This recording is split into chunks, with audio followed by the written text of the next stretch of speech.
And it's funny because you made a point earlier, Julian, about like, that we're spoiled, right? But listen, we've been to Ibiza. We've partied in South Beach. It's hard to go back to a house party and be satisfied, right? Like it just is what it is. Like we've seen the mountaintop. We can't be happy with the hills. You know what I'm saying? Like I agree, but let's not forget where we come from. Yeah. You know what I'm saying? Yeah. You get a little bit of money in your pocket. What's that? I said we come from modest, humble beginnings. Right. And I respect we don't appreciate what we have until it's gone. I do. I respect those humble beginnings. I'm going to present a scenario that I think Randall used to throw out the last couple of years. And I'm looking at, like I said, like you kind of look at this like a stock, right? You remember like during the pandemic when the airline stock was like stupidly low, like Air Canada was like $9 a share, that type of thing, right? You considering all the bases, but in the past, I would have shot this down with like 100,000 rockets. I would have did it like immediately. Anytime you guys brought it up, even on pods, I'm like, nah, hell no, you can't do it. You can't do it. But then when you see when where the asset is, it's so low at this point. I don't know, man. I'm kind of like at this point, I feel like throwing it on red like Suge Knight and giving Ja Morant the death row speech. And the reason why I say it, and listen, first of all, shout out to our heavily family member right now, Headley, because I feel like, I used to call it the knucklehead whisperer. You know what I mean? Like you know how he loved the knucklehead. Julian, he loved the knucklehead. Oh my God. It was weird. It was almost like a woman with a thug. You know what I'm saying? Like always felt like you could change him. Always felt that way. So in the past has always been like, listen, I do not bring that guy here. We don't need his father dancing on Queen's Key. We don't need all that. Da.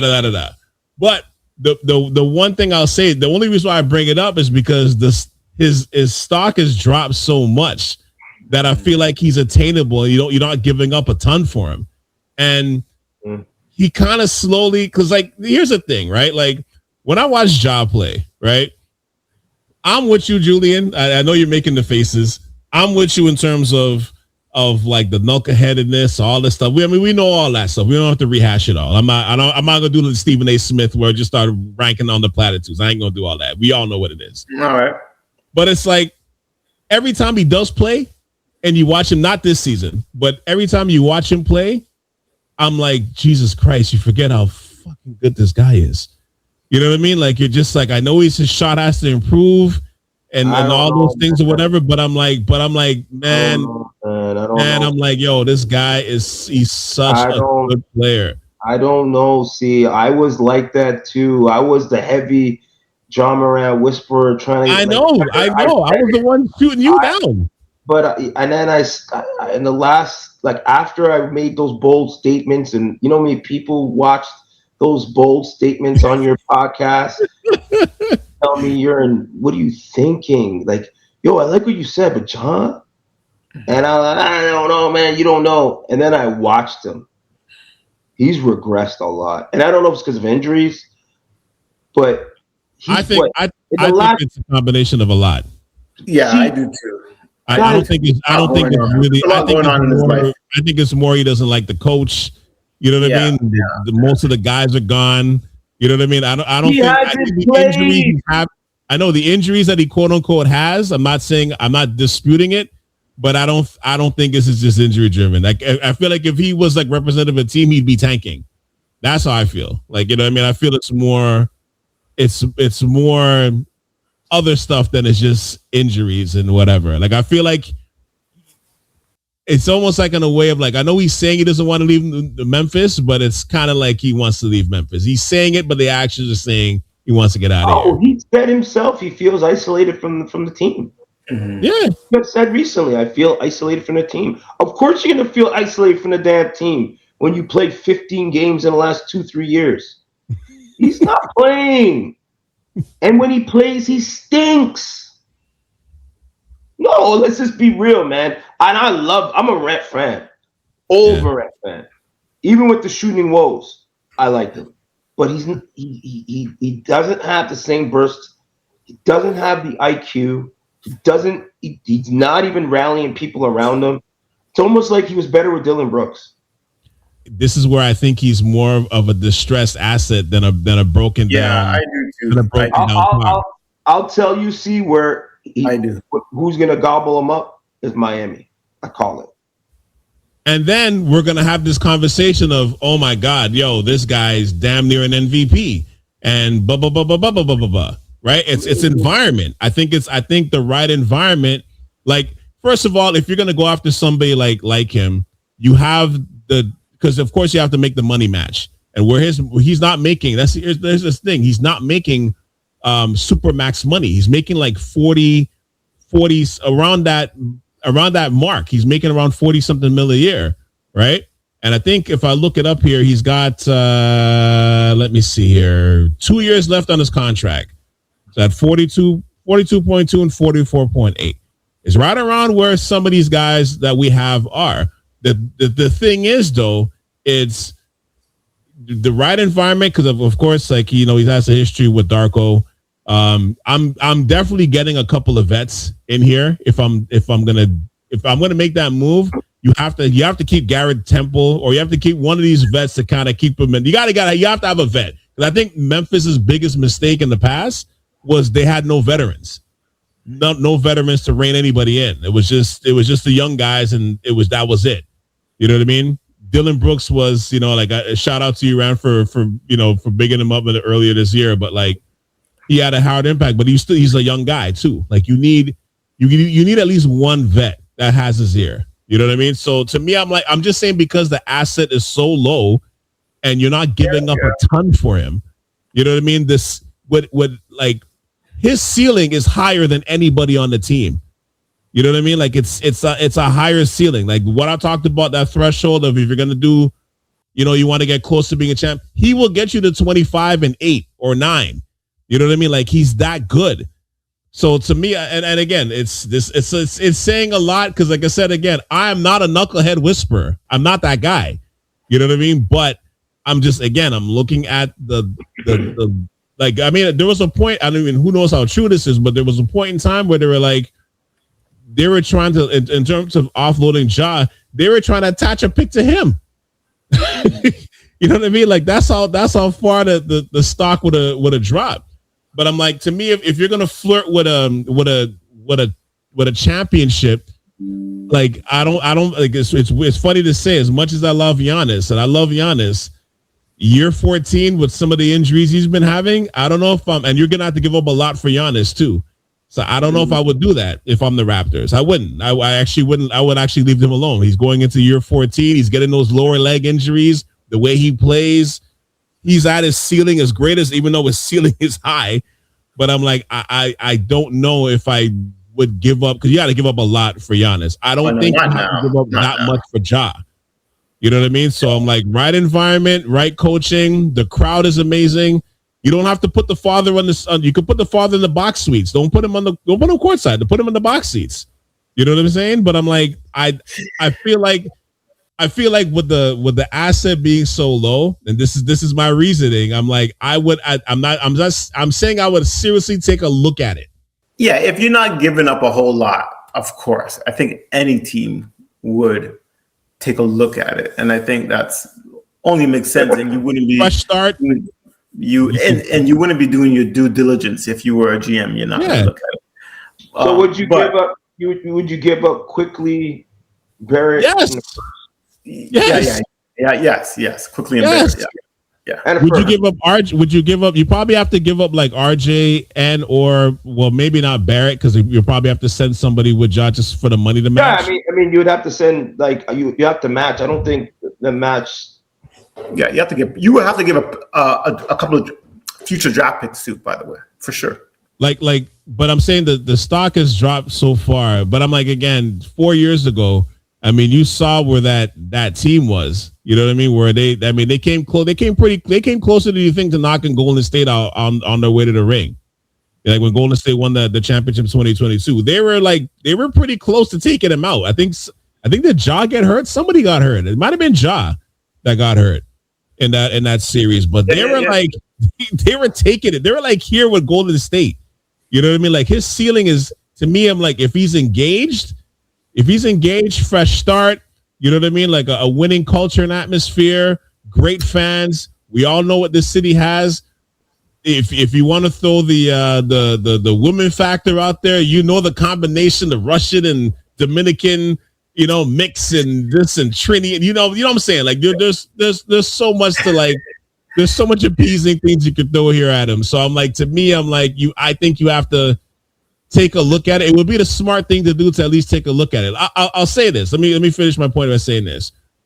I mean, this is a different culture that he was coming into. But in 1995, when he was taking off his shoes in playoff games, would you say Dennis Rodman's stock was worse than Ja Morant's right now? And I mean, mind you, he went to Chicago. There was a right environment for it. It's a whole different thing. I you know, so I want to preface this by saying there's Jordan, there's Phil Jackson, there's all those guys. But I'm like, but Dennis Rodman's stock was as low as you can get. Yeah, but you know what I mean? Still averaging. His game didn't really slip. It was just his attitude, right? His game didn't slip, and he was playing. Rodman was still playing. He was just a nuthead, right? Mm-hmm. So all I'm trying to say is, if I go to seeing a little bit more of a sample size of what he is like on the court right now, because I haven't seen him playing in like 2-3 years, and when he does, it's been dismal, right? That's just my point. I'd say he's been abysmal this year. When I like the times I saw him play even last year, I'm like, he still had those like, and it's not like, and it's more than just a highlight thing. It's like a damn. It's like you know when you see Zion playing, you're like, man, if this guy would just get it together. But he's never been in the playoffs. You know what I mean? Like he just. Well, but at least with Ja, you at least you have seen it. You know what I mean? You have seen like where it could possibly go, and it's higher than anything we have here. Oh well, yeah, like definitely. Like I said, he's. I can't believe I'm fighting for him like this, but like I'm actually shocked myself here. It's hard. It's not to say that it's hard to see him on the team unless we can see again quickly Barrett gone, right? Because then now you're gonna have to reconstruct the roster based on Barnes and Ingram, right? So Barnes, Ingram, and now you slot him in at point. Now to Julian's point, now you got to look for a shooter. You need shooting. You need that anyway. Now you've seen it compiles. Now you got to. So it's hard to say. Yeah, like in a perfect world, if you can make some moves, now maybe you get Edie in that trade too. Poto goes out the back end. Edie comes in. I don't know. Maybe now we're talking, right?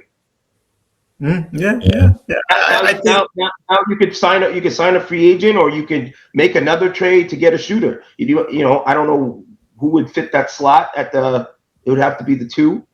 Now you have a legit 2, a legit point, a legit 3, a legit 4, and a 5. Yeah. And again, to your point, you're going to need to get a shooter. You're going to need to get a shooter anyway. Have to get a shooter. You have to get, but I mean, you have to get a shooter anyway. I mean, the draft boards have that kid from UConn. I'm not a fan of him, but I'm tired of. Yeah. I like a shooter that could create, but. I don't know. The only point I'm going to make is like I do agree with you. See, I think his talent is there. He just needs a new environment.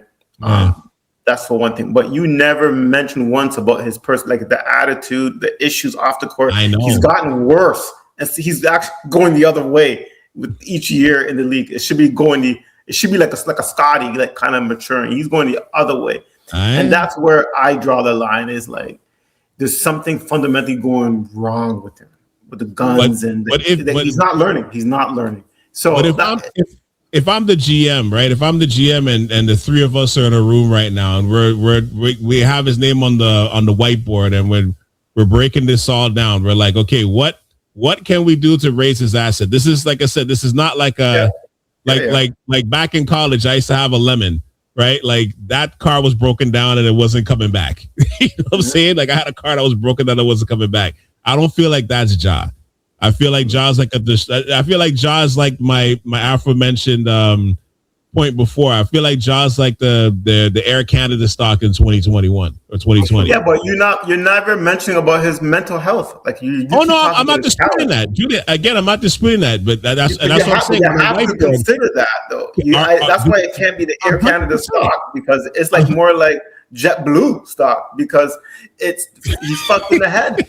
You can't pretend it doesn't happen. Like it's not an issue. And I think the way that it's funny you make that analogy, the way that they are trying to increase his stock is by removing him from the game. That's the funniest thing. Yeah. They're not putting him on the floor to increase his stock. They're literally trying to shut him down and shut him the fuck up, and so people can forget. Literally forget like how he's crazy, how he's weird. So let's bring this down. Let's bring this down, and let's come back in the off season, and hopefully people just forget how crazy he is. Yeah, you're right. You're right. That's what they're doing, and you gotta like think on that too. Like, is he gonna 100%. Come and fuck up? You're throwing all. Sorry, not to cut you off. You're throwing all the pros and cons on the whiteboard right now. Are we strong enough to bring somebody in like him, and are we confident enough that the environment is what will help him, as opposed to just like, yo, this is a lemon car, man. Get rid of this Chrysler Intrepid. Yeah, and one thing I will say, I would agree, coming to Toronto would be the best thing. Like that would be one of the best environments for him to bounce back from and turn his career around. Because again, he's in a new country. It's a hard conversation. They'll just focus on ball. I don't even think Miami would be ideal. I know you guys are talking about Miami. I don't think that environment would be ideal for him. The system and but Miami went after him. That's why. Yeah. Okay. But like I'm just saying, like I don't even think going to a situation in like a city like Miami to live in will be ideal for a guy of his personality. I don't think so. But whereas versus Toronto, I think Toronto would be, because he'd be so far removed. I hate to say this, but from like an American culture and that mindset, you know what I'm saying? And he could just focus on ball. But anyhow. English Harbor, Flying Fish, Roti. Get him in that culture right there. And a soca jam. We talking shop. With a diaspora of cultures and people and personalities. Yeah. It grows you up fast. It does grow you up fast. Then say you're living in Memphis and you're living in Miami or you're living in New York, it could draw you away from the game, right? With distractions and shit. Again, it's a hard. I'm saying, like I said, I'm giving him the death row speech, but it's a hard conversation that we're having internally first before I give him that death row speech. You know what I mean? That's all I'm saying.